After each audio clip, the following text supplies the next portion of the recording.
Para aprofundar nosso desenvolvimento do estudo possível do homem, resta-nos estabelecer um ponto muito importante. Dois aspectos devem ser desenvolvidos no homem.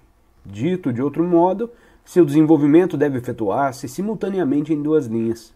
Esses dois aspectos, ou essas duas linhas de desenvolvimento do homem, são o saber e o ser. Já falei sobre a necessidade do desenvolvimento do saber e, sobretudo, do saber relativo ao conhecimento de si, dado que um dos traços mais característicos do estado atual do homem é que ele não se conhece. Em geral, compreende-se a ideia de diferentes níveis de saber e a ideia da relatividade do saber. Compreende-se a necessidade de um saber completamente novo. O que não se compreende, na maioria dos casos, é a ideia de que o ser é totalmente distinto do saber. Como também não se compreende a ideia da relatividade do ser, da possibilidade de diferentes níveis de ser, nem a necessidade do desenvolvimento do ser, totalmente independente do desenvolvimento do saber. Um russo filósofo, Vladimir Soloviev, emprega o termo ser em seus escritos. Fala do ser de uma pedra, do ser de uma planta, do ser de um animal, do ser de um homem e do ser divino. É melhor do que o conceito ordinário, porque na compreensão comum o ser de um homem é considerado como não diferindo de modo algum do ser de uma pedra, de uma planta ou de um animal.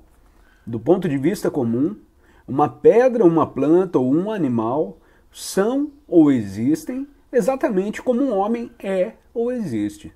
Na realidade, existem de maneira totalmente diferente. Mas a divisão que Soloviev faz não é suficiente. Não há nada que corresponda ao ser de um homem, porque há demasiadas diferenças entre os homens. Já disse, do ponto de vista desse ensinamento, o conceito de homem está dividido em 7 conceitos. Homem número 1, homem número 2, homem número 3, homem número 4, homem número 5, homem número 6 e homem número 7. O que se equivale a 7 graus ou categorias de ser. O número 1, o ser número 2, o número 3 e assim por diante. Conhecemos ademais divisões mais sutis. Sabemos que os homens número 1 podem ser muito diferentes uns dos outros e o mesmo pode dizer-se dos homens número 2 e número 3. Podem viver inteiramente sob as influências. Podem sofrer a ação tanto das influências A ou B, como podem estar mais submetidos às influências A do que às influências B.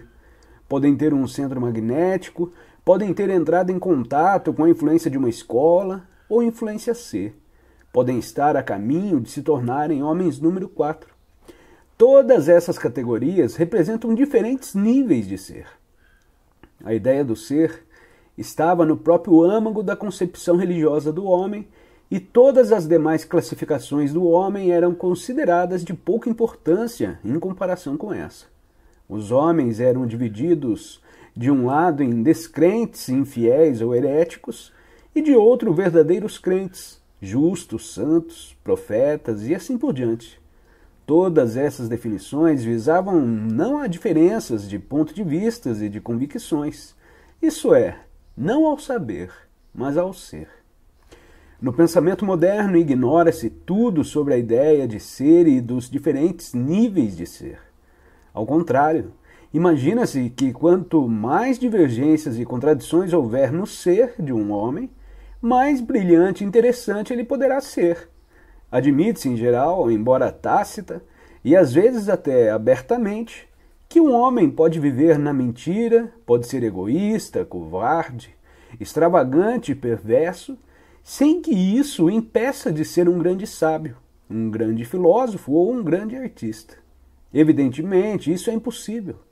Com efeito, embora essa incompatibilidade dos diferentes traços de um único e mesmo ser seja geralmente considerada originalidade, é apenas uma fraqueza. Não é possível ser um grande pensador ou um artista com um espírito perverso ou incoerente, Como também não se pode ser um boxeador profissional ou um atleta de circo sendo tuberculoso. A difusão dessa ideia de que a incoerência e a amoralidade seriam sinais de originalidade é responsável por numerosas charlatanices científicas, artísticas ou religiosas de nosso tempo e possivelmente de todos os tempos.